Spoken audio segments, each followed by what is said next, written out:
Adélio Bispo pode ser solto nos próximos dias. Você concorda? Vai depender de um laudo psiquiátrico. A Débora tem mais detalhes. Débora. Rafael, esse assunto promete. A gente vai até fazer uma revirada num baú recente, porque daqui a pouquinho a gente vai detalhar por que o Adélio Bispo pode ser solto. Ele que esfaqueou o presidente Jair Bolsonaro durante a campanha em 2018, na disputa presidencial, estava numa aglomeração, num tumulto, rolou essa facada. Só que muita gente questiona primeiro se essa facada existiu ou não. Vamos relembrar a fala do presidente do DCE, que participou do debate, da universidade, que ele disse o seguinte, que não existiu essa facada, inclusive isso virou uma polêmica no dia. O Jonas Taufik, vamos ver aqui a fala dele no dia. O que aconteceu? O que a gente viu acontecendo com esse presidente? Foi esfaqueado por um militante de esquerda. Não foi. De tanto essas... Ué, quem esfaqueou ele? Não foi um militante de esquerda, não? Esse filiado do PSOL? Ele não foi nem esfaqueado. Ele não foi? Então a gente tem um negacionista da facada aqui hoje? Peraí, vamos lá então para saber dele exatamente. Então, o Jonas... Você tá facilitando muito pra gente. Você tá facilitando muito pra gente. O Jonas é coordenador geral do diretório central dos estudantes. Para ele, ele disse claramente aqui, eu creio que ele não vai recuar, Jair Messias Bolsonaro não foi esfaqueado porque não viu sai sangue. Vamos deixar bem claro. Tem alguma série documentada. Historiador e médico legista aqui com a gente. Você então, a facada foi um golpe, é isso? Um golpe de marketing. Parece. Me parece, pelo menos. Para fugir de debate, porque não apareceu em nenhum. Muito bem, tem muita gente da esquerda que duvida da facada. E a pergunta no nosso YouTube, Adélio Bispo pode ser solto nos próximos dias. Você concorda? Cairo Salim, Oséias Varão, professor Alexandre Aguiar, todo o nosso timaço dos melhores analistas do Brasil. Na tela, vou começar com Cairo Salim. Cairo Salim, na sua opinião, a facada existiu, não existiu? Qual a sua visão a respeito de Adélio Bispo? Ele deve ser solto, pode ser solto, você concorda? Facada foi filmada, o presidente foi hospitalizado. Duvidar ou até debater esse assunto, eu acho totalmente desnecessário. É incrível como é que a imbecilidade pode chegar a tal ponto. É desacreditar as maiores instituições, os maiores hospitais de saúde privada do país, os melhores médicos que acompanharam o presidente, os recorrentes problemas que ele teve pós-facada e tendo que se internar. Então tá todo mundo mentindo. Daqui a pouco eles vão duvidar que o Maguito morreu. É o mesmo tipo de gente. Vocês só acreditam enquanto estiver no cemitério, é isso? Porque só faltou o presidente morrer. Então, assim, agora se isso foi utilizado politicamente, depois do fato ter acontecido, é uma outra coisa. Agora, duvidar do fato, aí já é demais. É a mesma coisa que falar que a Dilma não teve câncer, que o Lula não teve câncer. É óbvio que teve, aconteceu. Muito bem, vou ter que acionar mais uma vez o Alexandre para ele explicar, a teoria dele. Haja vista que Bolsonaro foi levado para o hospital, tinha uma multidão ali envolvida, ele foi socorrido. Foi um grande complô na sua visão, enfermeiro professor? Mentiu, maqueiro, médico, dono de hospital, todo mundo é mentiroso. E aí, professor? É sempre importante a gente lembrar que depois de 2016 nós entramos num regime de exceção, E isso está realmente fora do conjunto da política, está realmente fora da normalidade política. Vejam, se vocês analisarem as filmagens de todo o trajetório, de todo o trajeto, melhor dizendo, do presidente Bolsonaro lá em Juiz de Fora, vocês vão ver a figura do Adélio Bispo em vários momentos se aproximando do Bolsonaro, vocês vão ver a figura do Adélio Bispo conversando com seguranças do Bolsonaro, e inclusive dá para ouvir em algum momento, olha, mas não é agora, te afasta. Tem esse movimento. Vejam, como é que um presidente que está sob ameaças, ele tinha ameaças já registradas contra ele, como é que um presidente permite que uma pessoa de fora do círculo de segurança entre naquele círculo de segurança? Então, esse levantamento, essa questão, é feita sabiamente pelo jornalista Joaquim de Carvalho. Vejam, eu não tenho condições de analisar e avaliar todo o processo e o movimento, porque esses documentos, a própria ficha de saúde do presidente Bolsonaro, ela está sob sigilo. A gente não sabe se o presidente Bolsonaro tinha alguma doença pregressa anterior a esses fatos. O fato é que ele já vinha sofrendo com doenças estomacais. Isso a imprensa noticiou. Então, do ponto de vista objetivo, a gente pode ter uma situação aí em que criou-se uma oportunidade, né? Vejam, é esse o tema que o Joaquim de Carvalho traz para a sociedade. Eu considero relevante a análise psicológica, se ele tem condições de ser ressocializado do Adélio Bispo, para que ele possa, de fato, se manifestar. Porque o Adélio Bispo hoje está sob a tutela de um advogado, né? Nem é parente dele, e esse advogado impede que ele dê entrevistas, que ele fale sobre o ato. Eu acredito, de novo reafirmo, acho que vai ser difícil ele sair, porque nós estamos numa conjuntura em que as eleições estão à pauta. O presidente faz campanha todo dia, está no dispositivo campanha eleitoral. Então, do ponto de vista concreto, pode ser ruim para o presidente a soltura do Adélio Bispo.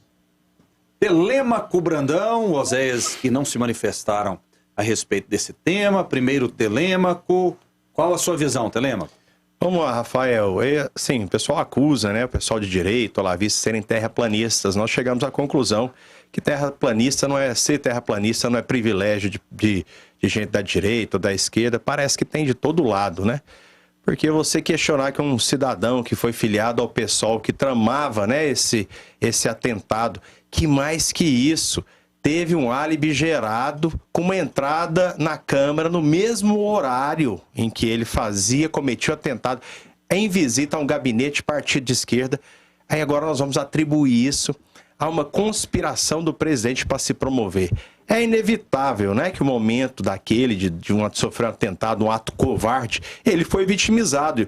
Basta lembrarmos o que aconteceu com a campanha do senhor Geraldo Alckmin e Álvaro Dias. Derreteram depois que, reiterando, né, um ato, agravando, né, ali a covardia do momento, tiveram a cometer a tolice de hostilizar um doente enfermado, né, acamado, lutando pela sua vida. Então, basta a gente olhar para os fatos. Mas é como eu disse aqui, a gente pode acreditar no que quiser, né? Tem gente que acredita que o Lula é inocente. E eu acredito que esses mesmos que vão defender essa teoria da conspiração absurda, né? Que basta ter uma pessoa ali que discorda disso para desmontar todo o esquema de conspiração. E são dezenas, centenas de pessoas que estariam envolvidas. Mas, enfim, bastaria uma. Lembrando que um país dividido não tem como você envolver 100% de pessoas de esquerda ou de direita, de lados ideológicos. Pessoas mesmo que têm lado ideológico, como o próprio Antônio Palocci, acaba que eventualmente não concordam, né, com atos irregulares, licitudes e denunciam aqueles. Enfim, mas é nisso tudo, esse é o perfil, infelizmente, né, de militantes esquerdistas. Eles acusam os outros de serem terraplanistas quando eles chegam a defender esses absurdos e colocam aí no pacote a inocência de Lula, o golpe da Dilma, é tudo na mesma toada. Agora, a facada do Bolsonaro é fake. Enfim, aí eu deixo cada um livre para tomar essa decisão, para acreditar no que quiser, mas a gente pode muito bem posicionar e perceber, né, quem que aí são os ingênuos, ou são os manipuladores, ou são os terraplanistas da história. Oséias Varão, quero te ouvir a respeito desse tema. Adélio Bispo pode ser solto nos próximos dias. Você concorda? Acredita que isso possa acontecer ou não? Oséias? Rafael, qual é a pergunta do dia aí que vocês estão fazendo, hein? Já tem definida? Adélio Bispo pode ser solto nos próximos dias? Você concorda? Essa é a pergunta. Eu acho que a pergunta tinha que ser o seguinte: você acredita que o Bolsonaro levou uma facada, sim ou não, sabe? Porque nós íamos perceber claramente, né, que esse tipo de narrativa que se pretende colocar aí, na verdade, só pode vir de algum tipo de alucinação, algum tipo de dissonância cognitiva, né? Como já bem dito aí pelos nossos colegas, existe uma série de pessoas de variadas origens, né, envolvidas nesse processo que aconteceu com o Bolsonaro. Na verdade, dezenas e dezenas de pessoas envolvidas nisso tudo. Se isso fosse falso, né, com certeza alguém já teria colocado, já teria dito isso. Está lá a evidência de que o Bolsonaro realmente foi vítima de um atentado. Mas eu quero aproveitar a oportunidade, Rafael, para chamar a atenção para um fato que, na minha avaliação, é um dos mais importantes no contexto em que a gente vive no Brasil. A esquerda, ela se fundamenta com base no discurso de ódio, do ódio entre classes. A esquerda alimenta, através das narrativas que ela cria, essa aversão, né, de um grupo ao outro, do patrão contra o empregado, do rico contra o pobre, do branco contra o preto, do homem contra a mulher, do hétero contra o gay. Eles vivem, a esquerda só existe em função de alimentar esse ódio entre classes. E eu me lembro bem que nesta campanha para presidente da República, aí, onde o Bolsonaro levou a facada, havia uma campanha massiva na televisão, no horário eleitoral, tanto do PT quanto por parte do PSDB, desumanizando o Bolsonaro, descrevendo o Bolsonaro como se ele fosse um monstro que odiasse as mulheres, que odiava os gays, que odiava todo mundo, que ia destruir o Brasil quando ele assumisse a presidência. Então, e nesse contexto é que surge esse Adélio Bispo como alguém que, na minha avaliação, deve sofrer algum tipo de problema psiquiátrico, influenciado por esse discurso odioso que se fez contra o presidente, atentou contra a sua vida. É preciso deixar... Eu chamo atenção para isso, Rafael, porque às vezes a esquerda tenta se vender como boazinha, né? Como defensora do paz e amor, mas na verdade a natureza própria do discurso dessas pessoas é o ódio. Muito bem, deixa eu passar a bola para Débora Moraes, daqui a pouco a gente volta, inclusive, nesse assunto. Já tem a primeira parcial aí da pergunta do nosso YouTube? Adélio Bispo pode ser solto nos próximos dias, você concorda? Sim, 16%. Não, 84%. Daqui a pouco a gente registra participações. Débora Moraes. Boa, Rafael, você até falou de trocar o assunto, mas de voltar nesse assunto. A gente tem entrevistas de advogados criminalistas falando sobre essa possibilidade da soltura do Adélio Bispo, que ele pode ganhar liberdade a partir do dia 14 de junho. O que acontece? Na época que houve essa facada, o juiz absolveu ele, mas ele foi passível de cumprir uma pena. Ele tinha que cumprir, só que ele não cumpriu essa pena de uma forma, vamos dizer assim, de preventiva, foi sim de internação. E aí hoje ele até está na penitenciária, inclusive passando por procedimentos hospitalares, internado. Ele passou por uma bateria de exames e mesmo assim está sendo o caso analisado para que haja uma soltura, essa possibilidade de acontecer, como eu falei, a partir de junho. Uma nova perícia médica vai ser realizada para saber se ele representa perigo para a sociedade ou não. E a gente vai ouvir agora a opinião do advogado Jefferson Ribeiro, que é advogado criminalista. Vamos ver. Hoje completam, então, 3 anos desde que foi submetido a tais exames, foi declarado que era preso, e logo mais nós teríamos essa decisão. O psiquiatra apontaria o laudo e o magistrado, o juiz da execução penal, que cuida do processo dele, responderia: Adélio Bispo está apto para reingressar em sociedade ou não. É simples assim. Simples, né? Vamos ver o que vai acontecer. A gente tem a opinião também do outro advogado criminalista, Werner von Braun. A depender do resultado dessa avaliação da junta médica, né, do Tribunal de Justiça de Minas Gerais, o Adélio Bispo poderá sim ser colocado em liberdade. Por quê? Porque a lei estabelece que deverá cumprir pena num hospital psiquiátrico ou no popular chamado manicômio judiciário, que não existe no Brasil nenhum hospital adequado, nem manicômio judicial adequado para cumprimento de pena dos inimputáveis. Então, a depender do resultado da junta médica do Tribunal de Justiça de Minas Gerais, o Adélio Bispo, o senhor Adélio Bispo, aquele que esfaqueou o presidente Jair Messias Bolsonaro, poderá sim ser colocado em liberdade.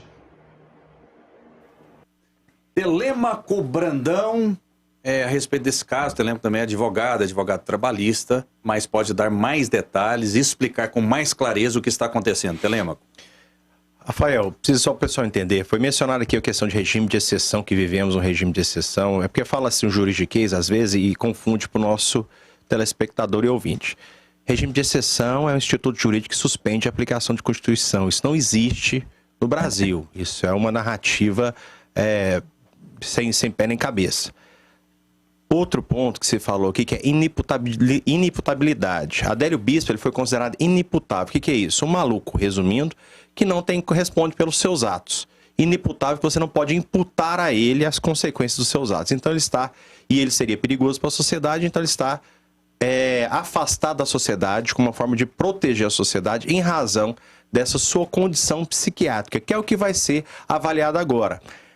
Independente, né? Não vou entrar aqui no mérito de facada não, que eu já dei a minha opinião, mas isso é uma questão jurídica. A nossa lei está aí, nós podemos discordar dela ou não, mas se a lei diz algo, nós temos que cumprir enquanto nós não mudarmos essa lei. E cabe aos nossos parlamentares fazer isso. Não cabe a juiz, não cabe ao ministro do STF, cabe aos nossos parlamentares. E se dentro dos requisitos legais for definido que ele não atende, né, os requisitos de estar preso, ele tem que estar solto, quer eu queira, quer você não, se chegarmos à conclusão que ele não seria mais um risco para a sociedade. Podemos lamentar isso? Podemos, mas é uma questão de lamentar muito mais a lei do que a aplicação da lei, porque a lei tem que ser aplicada. E se estivermos satisfeitos, mudarmos a lei. Professor Alexandre, quero te ouvir. Se o senhor fosse o juiz do caso, soltaria o Adélio Bispo? Olha, do ponto de vista objetivo, a gente tem aqui uma junta médica que vai ter que apreciar as condições psicológicas e psiquiátricas do Adélio Bispo. Essa que é a grande questão.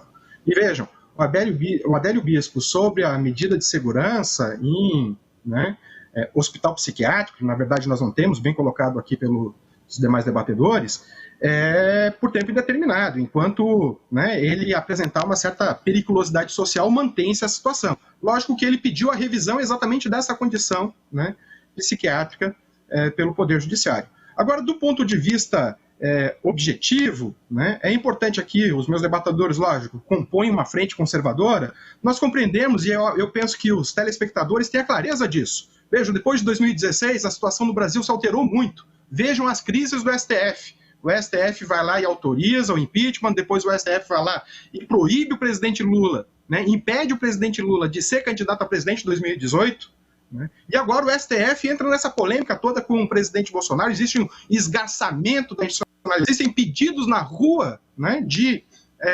interdição das instituições, seja do parlamento, seja do STF, de intervenção militar. E eu quero destacar uma coisa aqui importante que o debatedor apresentou, que é sobre a política do ódio. Vejam, a política do ódio tem nome, tem o chamado gabinete do ódio. A política do ódio é daquele que apresenta na televisão com um cartaz falando CPF cancelado, no meio de uma pandemia na cidade do Amazonas, quando explodia o maior número de mortes. O cancelamento feito pela direita, feito pelos conservadores, é ódio. O que a gente percebe é que existe um território fértil para esse pensamento conservador. E esse território fértil foi, sim, produzido pelo golpe de 16, pela política midiática anti-esquerda que acontece nos grandes canais de televisão e também nos canais locais regionais. Existe aqui uma clara tendência da grande comunicação midiática e também da pequena comunicação midiática de querer reverter esse processo em que a esquerda está galgando cada dia mais expectativas eleitorais em 2022. Vejam, as pesquisas aí indicam de uma forma muito clara que o ex-presidente Lula provavelmente será o candidato que vai derrotar o Bolsonaro. Mas vejam, derrotar Bolsonaro não é derrotar o bolsonarismo. Derrotar o bolsonarismo é um desafio muito maior para toda a sociedade brasileira. Oséias Varão, quer fazer o contraponto? Rafael, na verdade é o seguinte, o professor fez algo aí, na minha avaliação, completamente incorreto, Ele tentou usar uma fala do presidente em que ele se dirigiu a bandidos e fez uma relação inconsistente com as vítimas da pandemia. Quando o presidente usa cancelamento de CPF, professor, ele está se referindo a bandidos que são mortos em confronto com a polícia, porque estavam cometendo algum crime. E aí o professor fez uma relação com os mortos da Covid, que o presidente estaria desconsiderando as mortes pela Covid ao fazer esse tipo de afirmação. Realmente isso não tem nenhuma procedência. Oséias, eu acho importante você levantar essa questão, porque a política do CPF cancelado é um discurso dos milicianos. É importante colocar isso. E não é por acaso que o presidente vai com essa imagem exatamente na cidade de Manaus, naquele momento em que estava em explosão a primeira onda da Covid. Então nós temos aí sim uma política do ódio. E é importante lembrar, esse, né, que hoje está sendo multado pela tornozeleira, né, foi lá e quebrou uma placa da Marielle. Né? Lógico, ele vai tergiversar sobre isso, vai dizer que ele estava protegendo a Marielle Franco. Não, a Marielle tinha acabado de ser assassinada. Ele vai e quebra no palco, junto com o candidato a governador do Rio de Janeiro, o Witzel, né? E isto é a política do ódio. Quer dizer, essa dissonância cognitiva que você afirma, Oséias, e a frente conservadora como um todo, essa dissonância cognitiva, ela está de fato sendo praticada pela direita, são pelos conservadores, né? São vocês que buscam alterar os fatos. A gente está aqui desafiando a colocar a verdade na tela. Vejam, quando o documento do Joaquim de Carvalho vai para a grande mídia, vai para a TV aberta, vai ficar só no YouTube? Né? No YouTube tem mais de 2 milhões de pessoas assistindo. Agora, na TV aberta, a gente teria dezenas de milhões, com certeza. Então, doutor, esse é o desafio. Eu queria pedir uma licença. Identificarmos qual é a verdade. Claro. Doutor, professor, acho que o senhor incorre num erro, porque do mesmo jeito que eu não gosto muito de rótulos, né? E acabou que se convencionou chamar todo mundo de conservador, simplesmente pelo fato de apoiar o presidente. E há uma distorção, né? Eu não me gabo disso, nem me apresento como tal, mas hoje eu sou o presidente da Comissão da Advocacia dos Estudos Jurídicos do Conservadores da OAB. E eu sofri alguns ataques tão injustos, né? Porque exatamente por uma distorção semelhante a essa, falando que eu seria lambedor de bota de milico, defensor de tortura. Quando o conservadorismo que nós defendemos, é importante separar, é igual eu falei, um soldado da rota pode chamar qualquer coisa do que quiser, mas o conservadorismo, quando faz essa associação, o legítimo é aquele que se levantou contra o morticínio que aconteceu na Revolução Francesa, que foi um processo legítimo, né, de procurar liberdades, mas que foi um derramamento de sangue absurdo, né, liderado por Edmund Burke, um exemplo de cidadão, um homem do bem, né, nomes como Russell Kirk, que sequer são citados aqui no debate político brasileiro, e faz essa associação. Então, acho injusto, senhor, e até sugiro, né, talvez, não sei se é o caso, de se aprofundar no estudo que realmente é o conservadorismo, que é algo que tem de mais nobre, que é preservar aquilo que nos foi legado pelos nossos antepassados, que custou vidas, que custou, como a própria liberdade individual, a abolição da escravatura, que vem do calvinismo, que é tanto criticado pelos progressistas, né, o cristianismo, que é a base dos direitos humanos. Esse é o conservadorismo que nós defendemos, eu deixo claro aqui. Então, eu queria fazer uma sugestão, não sei se o professor é da área do direito, se ele é advogado, mas que se faça, porque é justo que se faça. Vamos separar, se o senhor acha que é bolsonarista que faz isso, que eu também acho errado, né, fazer essa associação. Infelizmente, hoje no debate político se coloca muitos rótulos, mas talvez os mais injustos hoje é associar conservadorismo, o conservadorismo filosófico, a essas pautas que sim, tem muitas que merecem críticas, como excessos do regime militar, mas isso não tem nada a ver. Se for pensar simplesmente conservadorismo assim, vai ter gente que quer conservar o PT. E é desse conservadorismo que nós falamos? Não. E quando se fala em conservadorismo no debate político, nós estamos falando desse que eu estou mencionando aqui, o filosófico que remete lá às origens de Russell Kirk e Edmund Burke, o seu fundador dessa filosofia, né? O primeiro a falar e a quem se atribui esse nome de conservative, né? Muito bem, deixa eu só passar a bola para o Cairo Salim, né? Que falta se pronunciar a respeito disso, depois eu devolvo a palavra para o professor Alexandre. Pois não, quero só fazer uma interferência rápida, que o professor Alexandre reconhece a morte de Marielle, mas não reconhece a facada de Bolsonaro. Eu quero dizer para o senhor que eu reconheço a morte de Marielle. Pode ter sido um traficante, pode ter sido um bandido, pode ter sido um ativista político. Ninguém sabe, não é, quem matou. Vocês pegaram esse personagem e utilizam ele, Marielle vive, picham muros e fazem toda uma história por trás disso. Na verdade, as Marielles são mulheres que estão sendo acometidas todos os dias da violência doméstica, estão sofrendo feminicídio, estão sofrendo assaltos, enfim. De direita e de esquerda, na verdade. Toda essa marginalidade que acontece nas ruas de esquerda, de direita, isso tanto faz. Agora, o maior absurdo é vocês quererem colocar em xeque um fato concreto que aconteceu com o nosso presidente. Se fosse uma facada no Lula ou na Dilma, eu também estaria aqui defendendo prisão para o meliante, para o bandido, para o ordinário, para o criminoso, seja ele militante de esquerda ou de direita. Nós vamos enfrentar um processo eleitoral agora e eu espero que seja um processo pacífico, que nós tenhamos paz, que brigam-se as ideias e não os homens. não é? Eu defendo a liberdade do senhor falar as bobagens que o senhor quiser, e o senhor também deve achar que eu falo bobagens, né? Então, que bom que a gente tem direito de falar sobre isso, principalmente aqui numa emissora que é estatal, que tem um governador de direita, entre aspas, e olha só a liberdade que nós todos temos aqui de falar. É isso que a gente quer. A gente não quer regular a imprensa, a gente não quer regular a internet, a gente quer deixar os deputados falarem o que quiserem, com a liberdade que sempre tiveram. E essas pautas é que a esquerda, infelizmente no nosso país, os partidos de esquerda que hoje apoiam o presidente Lula querem acabar. Isso nos preocupa, professor Alexandre, e a gente torce para que vocês revejam esse posicionamento. Vou dar 1 minuto para o professor Alexandre, temos muitos assuntos, muitos debatedores, para a gente finalizar esse tema e partir para outros também muito polêmicos. Professor. Olha, eu acho que adjetivar, né, as falas e as pessoas que aqui estão é sempre ruim, mas é importante a gente caracterizar o seguinte, eu vou pegar a resposta ao Telêmaco, que é o seguinte, o conservadorismo, ele tem uma origem que é uma origem claramente antiliberal, é uma origem que vai questionar a própria Revolução Francesa, ele tem fundamentos claramente filosóficos, conservadores no sentido até do romantismo, né?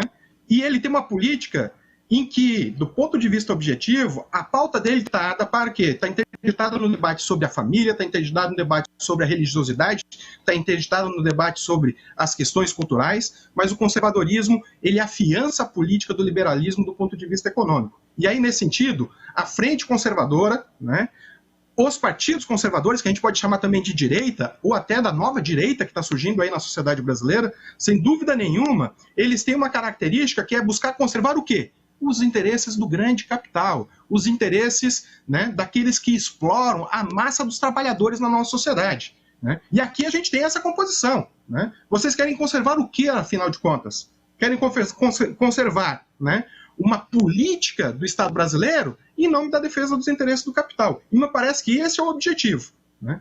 A esquerda, como um todo, ela tem diferentes projetos. Boa parte dela também defende os interesses do capital. Okay. Vejam toda a movimentação do presidente Lula. Ele não quer fazer revolução, né? Ele quer administrar com a conciliação de classe o capital.